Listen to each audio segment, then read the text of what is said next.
Tonight I'm going to speak about stupas, the definition of the word stupa, and a little bit about the main varieties of stupas, such as the most famous, the 8 stupas of the Tathagata.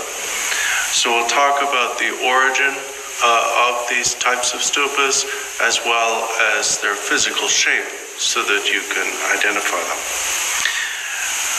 This text was composed by the learned and realized Kamachame Rinpoche, and so he begins Namo Lokeshvaraye, homage to the Lord of the world, to Genrisi, because he himself was the embodiment of compassion, and therefore he usually, at the beginning of composing any text, pays homage to Genrisi. And then he states his intention, saying, I am going to describe the varieties of supports of the Dharmakaya. In general, stupas, which in Tibetan are called chuten, which means a support for veneration, a support for offering, or support for worship, are also called the support for the Dharmakaya. However, as we'll see in a moment, the 3 main types of stupa correlate with the 3 kayas. So it is too limited to simply say that stupas are supports for the Dharmakaya alone. There are historically 3 main types of stupa, and the 8 stupas are varieties. The first is the simplest form of stupa, and in shape it basically looks like an upside down begging bowl. And this simple and usually very much unadorned stupa represents the Dharmakaya principally. The second type of stupa is called a hut or house-like stupa. It can be of 1 story, although typically is more commonly of 2. And this principally represents the Sambhogakaya. And then the third is called a victory banner-like stupa. Victory banner here, Rinpoche said, refers to the tapering of the stupa, that it becomes narrower and narrower as you go up to the top. And that type of stupa, which includes 8 varieties, is principally considered a support of the Nirmanakaya. Now, as most of you know, nowadays, whenever we build stupas, we tend to put them on top of a lion throne. A lion throne seems to be very common at the bottom of them. This is not, strictly speaking, absolutely necessary, and was not always the case. In early days especially, Rinpoche said it was quite possible for the foundation part of the stupa to vary in shape. To look at the first type of stupa, the overturned begging bowl-shaped stupa of the Dharmakaya, it could be as simple as the shape of an overturned begging bowl on top of a lotus and or moon disk pedestal. And the simplicity and roundness and smoothness of the design represents the fact that the Dharmakaya is without substantial attributes. The Dharmakaya does not have any color or any shape and so forth. This is represented by the roundness, the fluidity, and the simplicity of that shape of stupa. And it's sometimes called vase-like, which basically refers to its roundness and its almost spherical shape. The second type of stupa, the Sambhogakaya or house-like stupa, generally is a square. And as mentioned, it can either be a cube, or a one cube on top of another one. It represents the Sambhogakaya in the sense that it represents the fact that in the Dharmakaya, while the Dharmakaya itself is free from attributes, all qualities, the qualities of the Sambhogakaya, are perfectly complete.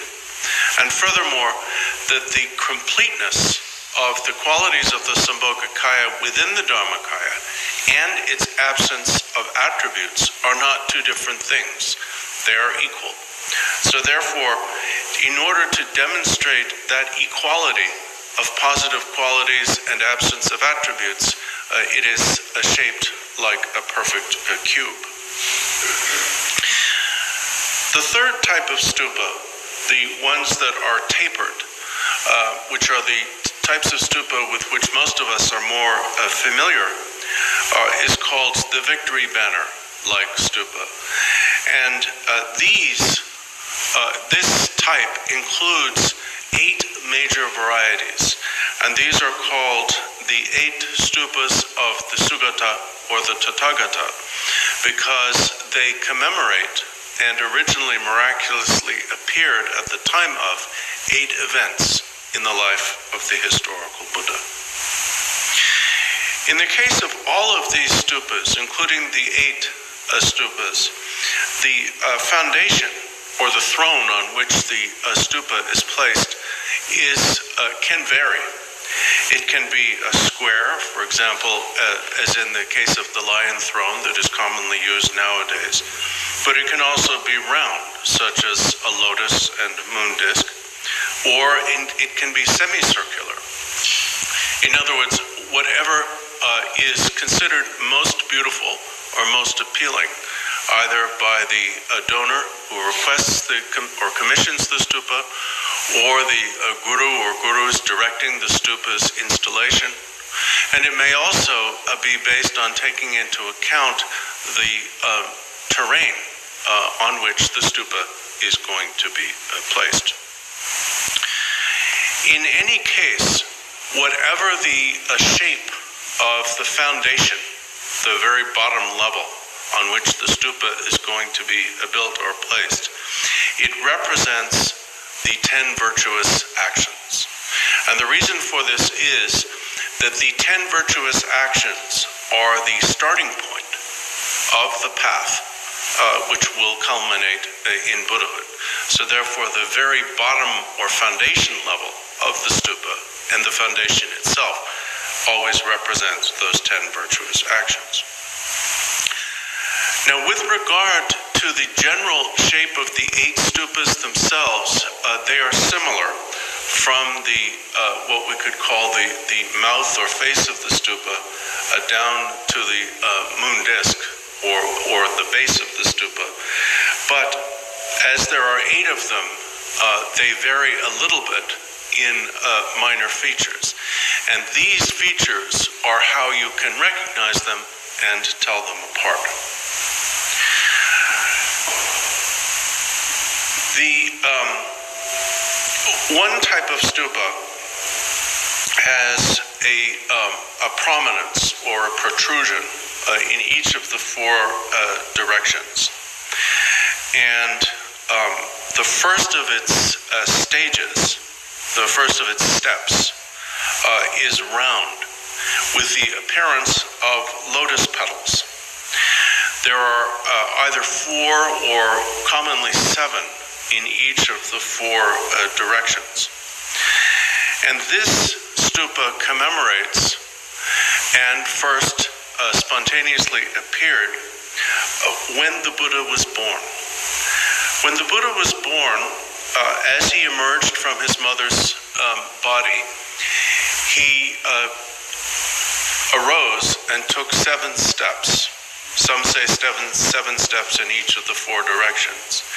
In any case, as he put his feet on the ground, each time a lotus flower emerged. And this stupa commemorates the shape of those miraculously arisen lotus flowers. So therefore, this one, which can be recognized by the lotus petals on the first of the four steps or stages, is called the lotus-shaped stupa. So the first of the 8 stupas in the order in which they appeared where the Buddha was born, in the grove of Lumbini. And here it says also, it mentions the city of Kapilavastu, but he was actually born in Lumbini. Now that stupa is recognizable by the fact that its first of the 4 stages is round and has lotus petals.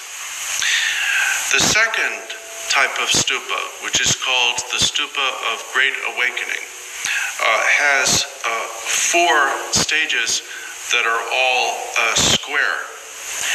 And this first appeared at Vajrasana, at Bodh Gaya, when the Buddha achieved perfect awakening there.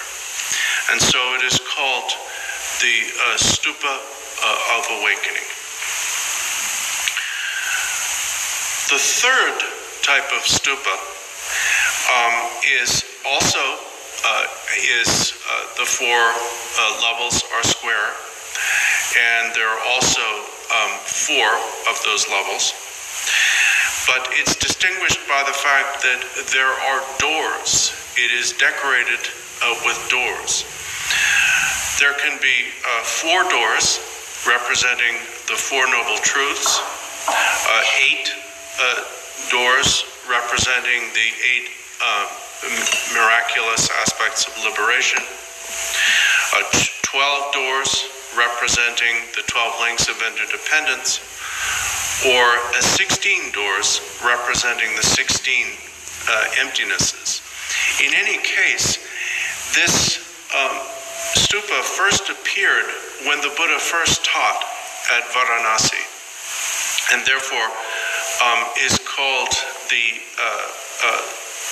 it has several names, because it commemorates the Buddha's teachings and all the varieties of those teachings. It is called the Dharmachakra stupa.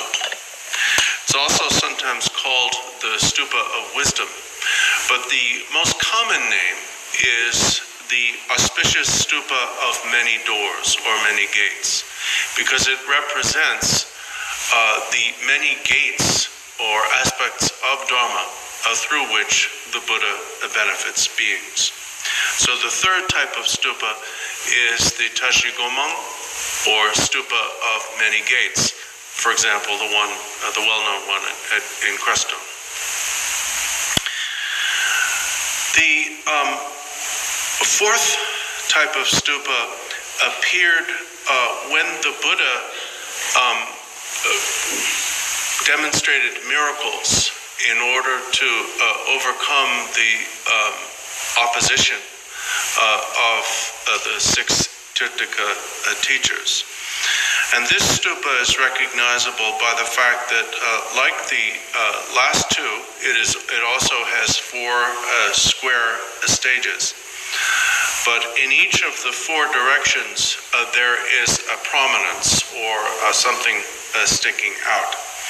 And this arose in the town of Shravasti when the Buddha overcame the competitive aggression of the 6 Tirthika teachers through performing miracles.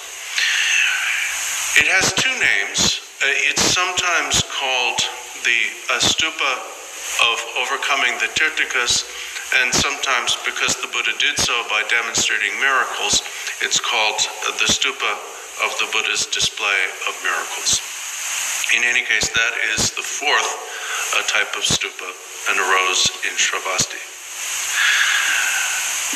The 5th type of stupa also is square in its stages, the 4 stages or 4 steps, but is easily recognizable in that each of the 4 sides is decorated by a staircase or a ladder. And the ladder indicates, in general, the Buddha's coming into this world in order to benefit beings, but specifically commemorates his return from the realm of the gods. At one time, one summer, the Buddha spent 3 months in our time teaching the devas, or gods, in the realm of the 33, his mother having been born there. Eventually, his human disciples, and in particular King Prasenajit, appealed to the Buddha and to the gods who were hosting the Buddha, saying that we need the Buddha more than they do, and he should come back. So in response to that appeal, the Buddha consented to return to this world, and his we would say sponsors in the realm of the 33, Brahma and Indra and other gods, constructed a staircase made of gold and silver, lapis lazuli, and other materials, and the Buddha descended this, arriving back in this world in the town of Kashi, which is now the city of Benares. And this stupa commemorates the Buddha's return from his summer spent with the devas, and therefore it's called the stupa of the descent from the deva realm. Sometimes it's also called the stupa of depicting veneration by the devas of the realm of the 33. Now, those stupas, aside from the very first one, which is round at its bottom level, are all square. The sixth type of stupa is octangular. Is that correct? Octagonal. And it has 4 stages, but the 4 stages have their corners clipped off, so that they essentially forming 4 octagonal stages. In general, this represents that the Buddha benefits beings through many miraculous emanations. So the octagonal quality represents variety, but specifically, this stupa first appeared in the town of Rajgir when the Buddha, through various skillful means, healed a schism in the Sangha that was caused in general by Mara and specifically, as usual, by Devadatta. And so, because it represents the healing of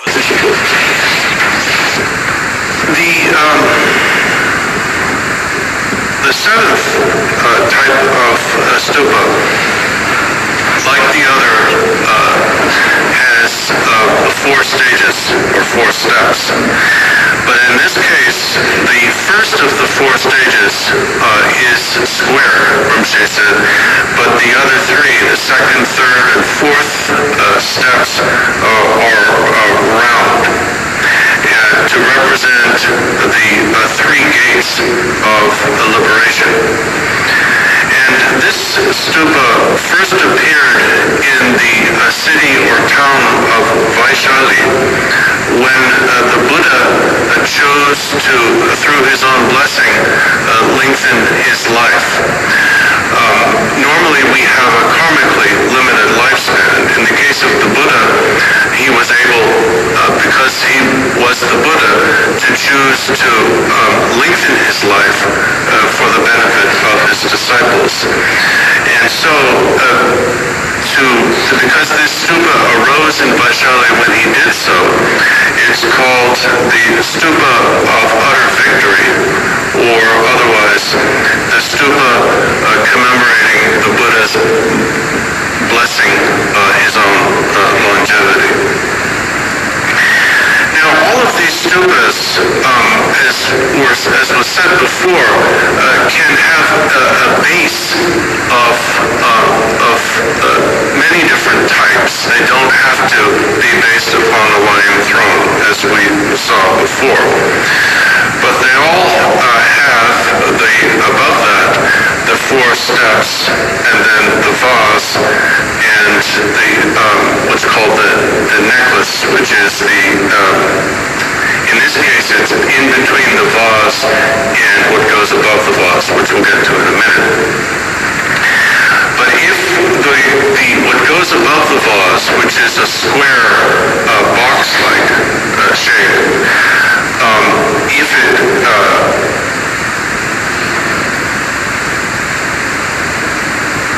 if it has either prominences in the 4 directions, or Chalmers Rinpoche writes, if it itself is round. He says he's also seen this type of the 8th type of stupa with that being round, so that both the neck of the term for this is capital, because it's like the capital of a column, but it doesn't look like the capital of a column. It's the square part that, if in the case of a Nepali stupa, will have the Buddha's eyes painted on it. And below that, above the vase and below this capital, there's kind of a neck.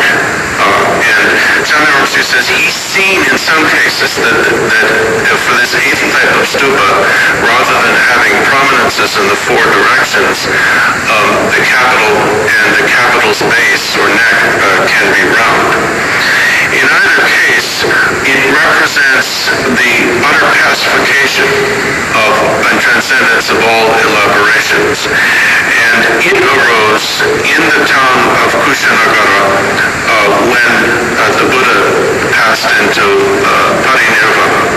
So it's called the Puri, which means the actual reliquary, the stupa, or sometimes the Mahaparinirvana or Parinirvana stupa.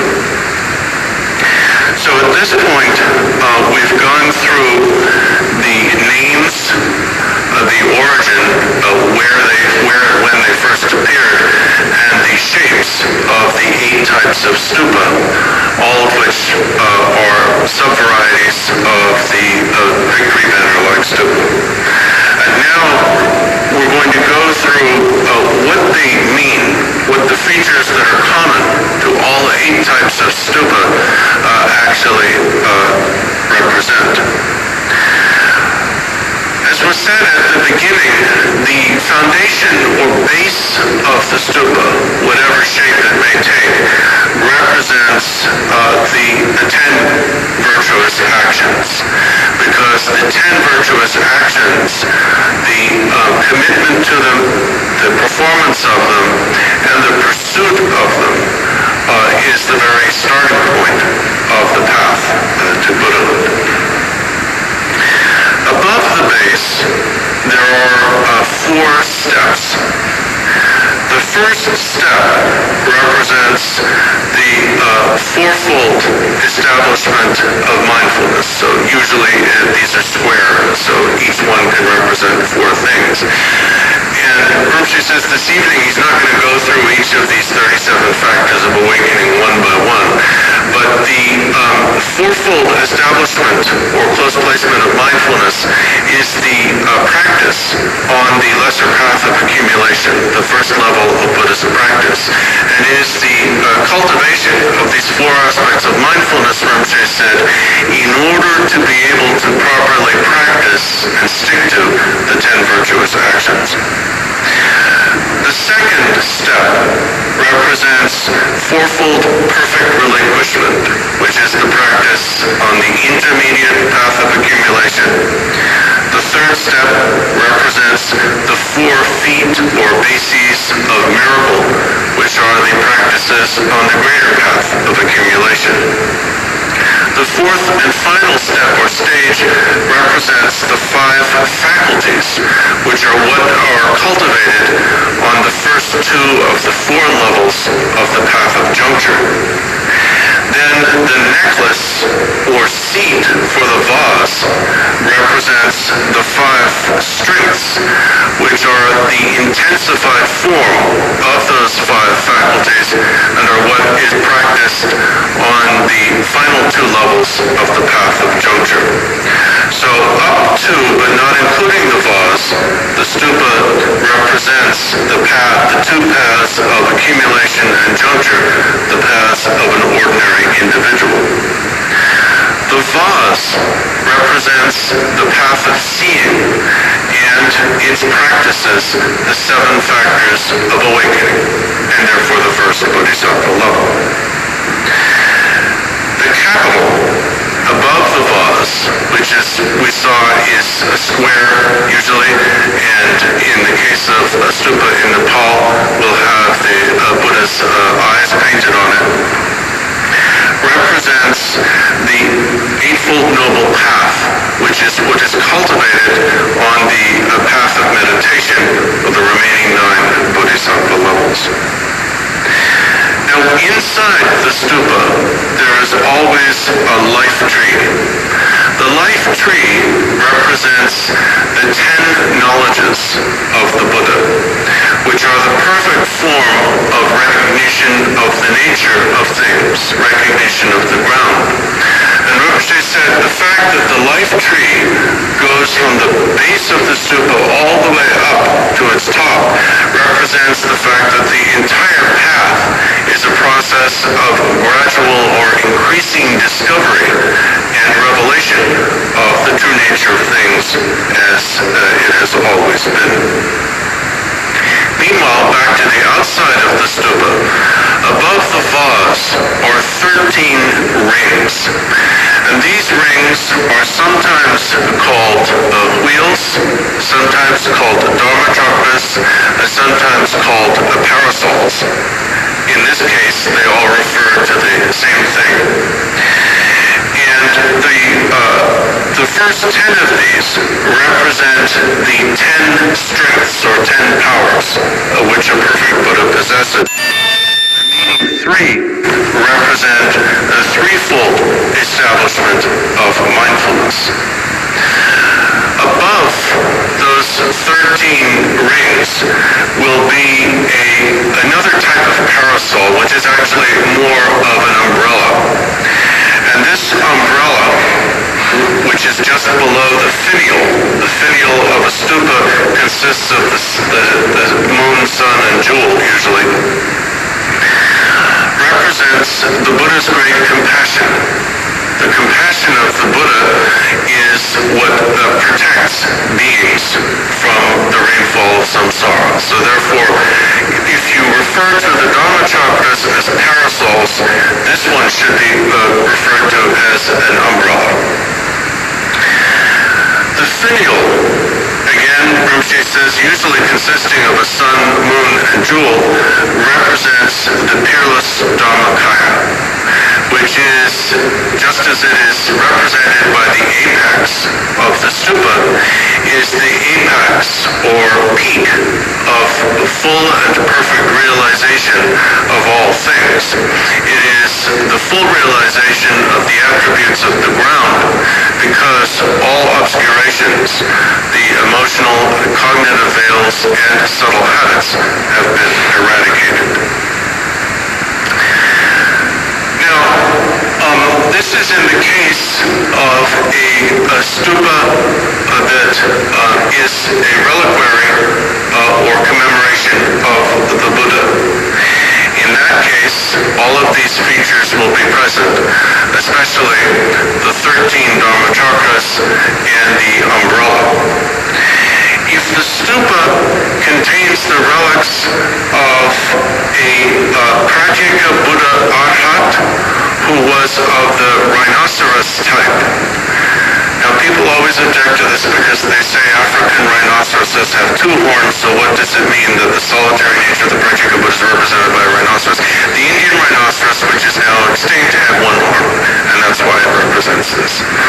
So, in the case of a rhinoceros like Pratyeka Buddha Arhat, who has lived alone, not even with other Pratyeka Buddhas, and therefore has no interaction with others and does not teach others, the umbrella is not put there because they have not exhibited that great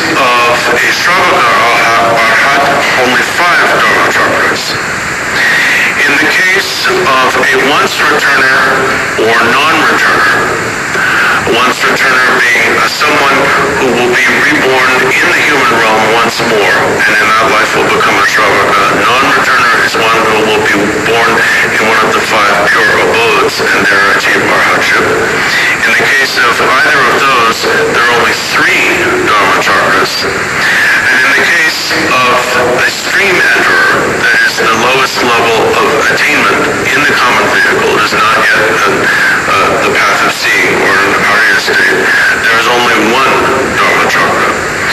In the case of a stupa that is erected for an ordinary person who has achieved no spiritual state, then there are no Dharma chakras, and that's called a plain stupa or a naked stupa.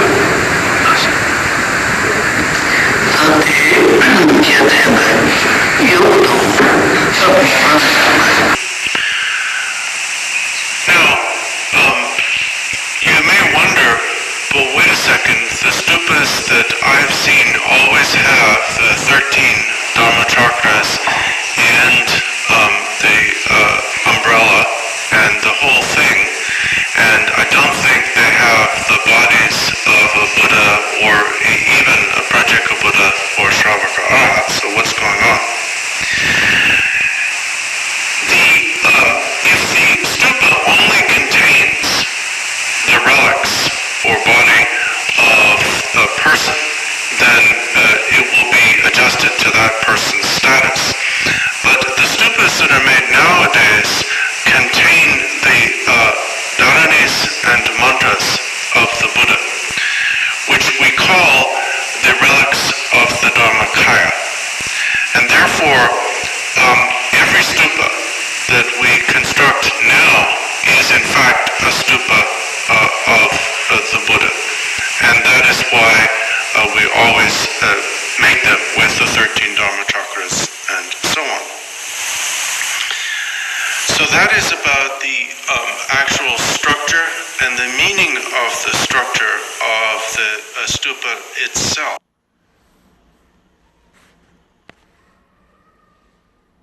The stupa. First of all, usually the stupa, the surface of the stupa, will be decorated with various precious or semi-precious stones, coral, turquoise, and so forth, as you can see in the stupas that we have here. And these decorations and the precious material with which we coat or of which we construct the stupa represents the utter purity of the Buddha's wisdom and its brilliance, so that the stupa is not made of a dull material, but made with a great beauty and a full decoration. If it is surrounded by 4 stelae or obelisks, that represents the fourfold fearlessness of the Buddha, one of the attributes of Buddhahood. Rinpoche said that in many cases there will be an obelisk alone in the places connected with the Buddha's deeds, but here it's talking about 4 seemingly surrounding the stupa.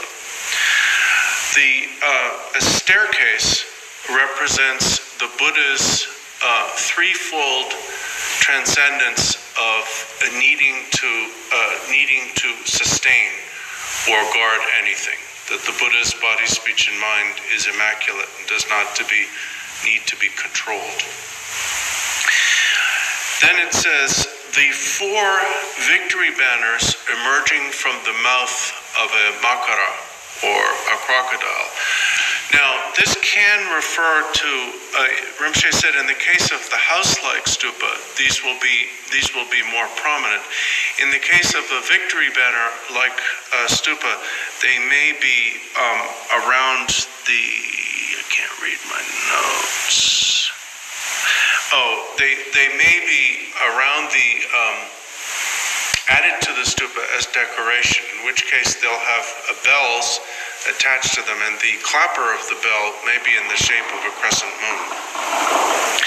In any case, the 4 victory banners emerging from the mouths of makaras represent the Buddha's victory over the 4 maras. The garland of flowers represents the Buddha's immaculate aggregate of moral discipline, which, cultivated on the path, has resulted in the marks and signs physical perfection. There may be, Rinpoche said, bells in the surrounding to or attached or decorating the stupa, and these represent, in the four directions, these represent the Four Noble Truths, and in addition, may be inscribed with the words of the four marks of existence, such as all composites are permanent, all decay is suffering, and so forth, which represent that through teaching the Four Noble Truths, the Buddha benefits beings. The bells in general represent the 60 limbs or aspects of euphony of the Buddha's speech. The crescent moon, not the crescent moon at the top, but the crescent moons attached to the bells, represent that the light of the Buddha's unsurpassable wisdom illuminates a bodhicitta or inspires bodhicitta in the minds of beings. The crescent moon represents someone beginning the path, and so it is the light is coming from the Buddha and lighting up that person's innate capacity for bodhicitta. The umbrella represents protecting all beings, and then, as before, the finial represents the Dharmakaya itself. In some cases, there is an elaborate finial which has, as you'll see, you can see it here actually, on the finial of the mandala. You'll see that at a certain point it's got 6 or sometimes more bits to it. Those represent the 6 types of supercognition that a Buddha has. Then the mirrors represent, if there are also mirrors, the 4 wisdoms, and a silk ribbon or banner represents that the Buddha has received the crown or gained the crown of unsurpassable, the wisdom of unsurpassable awakening. Flags or banners represent the pervasive renown of the Dharma. Now, like the features of the stupa itself, the features of these decorations represent the miraculous deeds, miraculous appearance, and miraculous nature of the Buddha. So it's a little hard to understand this, Rinpoche said, because you're not looking at a stupa right now. It will be much easier for you to get all of this once the 8 stupas are set up, and you can look at them and check off the features one by one and see all these things. In any case, that is all about the meaning of the physical form of the stupas. And one important benefit, Rinpoche said, of learning this is so that you realize that the form of a stupa is not merely derived from a cultural custom, nor is it just something that somebody who was clever and had a good aesthetic sense invented. Each and every aspect of the stupa's form and shape, down to the smallest detail, has a profound and very sacred meaning, because stupas embody both the fruition of Buddhahood and the path that leads to it. Which brings us to the nature of the stupa. What is the nature of a stupa? The nature of a stupa is the natural Dharmakaya, which means what you could call, Rinpoche said, Buddha nature, if you want to. The natural, inherently present Dharmakaya. And the form of the stupa, the fact that it takes physical form, represents the fact that from its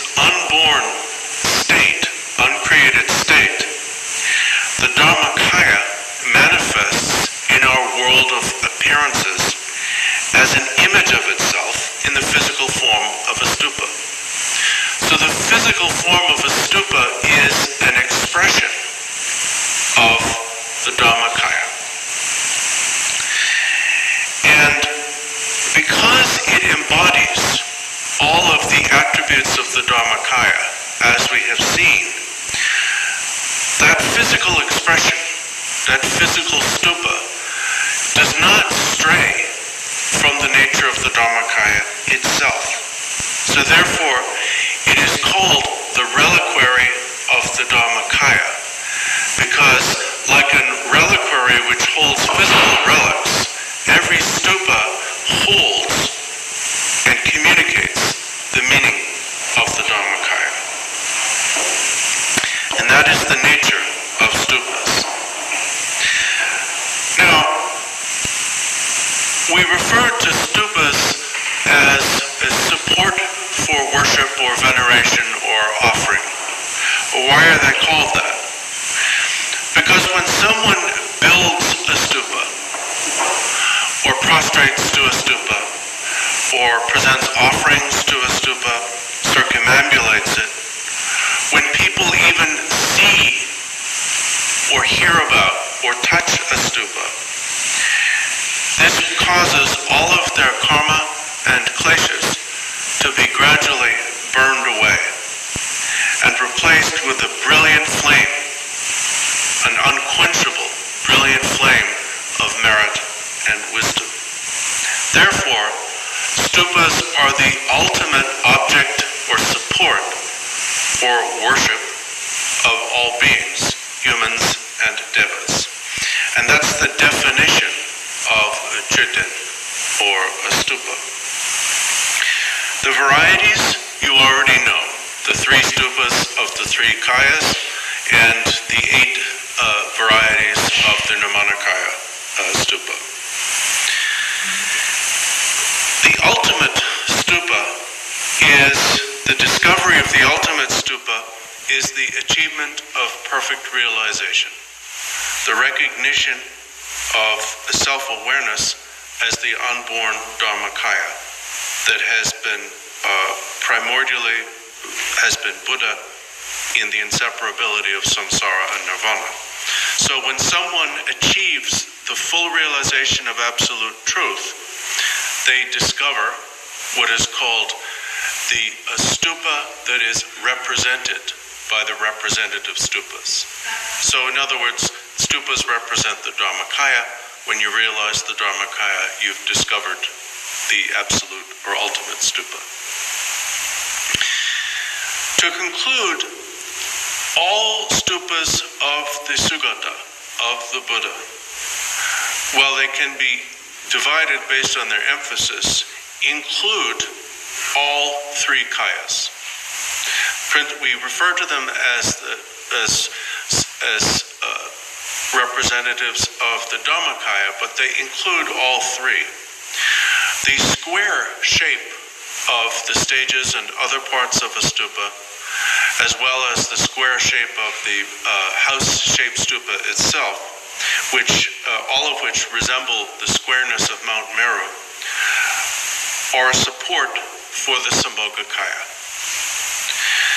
Above that, the vase, which is in one way or another like an overturned begging bowl, is the support of the Dharmakaya. And then the ever-narrowing victory banner-shaped rings or Dharma chakras are the support of the Nirmanakaya. So therefore, any stupa of the Nirmanakaya actually includes the Dharmakaya and Sambhogakaya supports as well. Now, in case if you're wondering, did Chame Rinpoche just make all this up one day? I have written this based upon the Tantra on the Great Mandala, the Mahakarunika Guhya Samaja Tantra, and the Tantra of the summarized quintessence, the essay on stupas by Arya Nagarjuna, as well as distinguishing among stupas by the great Pandit Shantigarbha, various writings by Guru Rinpoche, and also I have seen, he writes, many stupas, and I've also written this in accordance with various Tibetan writings on this topic. And this was written by me, Ragasya Chamer Rinpoche. If it has any contradiction or error in it, I confess this to the Dharmakaya. Rinpoche said this indicates not only that what he's writing about is the representation of the Dharmakaya, but also you can confess to the Dharmakaya when you've realized the non-duality of the Dharmakaya in your own mind. By the virtue of this, may the veils of all beings be purified, and may they all achieve the unborn Dharmakaya. So again, Rinpoche said that completes the first of our texts. Tomorrow we'll begin with a second one. And I realize, he said, it's a little bit bewildering because you don't have stupas right in front of you so that you can look and apply what you're hearing to the shape. He said, but there's not much I can do about that right now.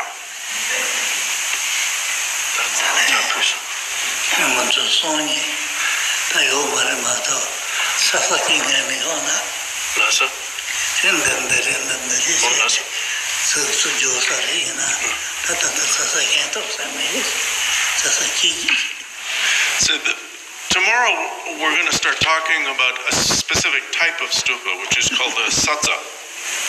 And if we had satsas to look at, it would make it a lot easier, because we're going to be talking about the features of satsas, but I don't think we have any satsas around.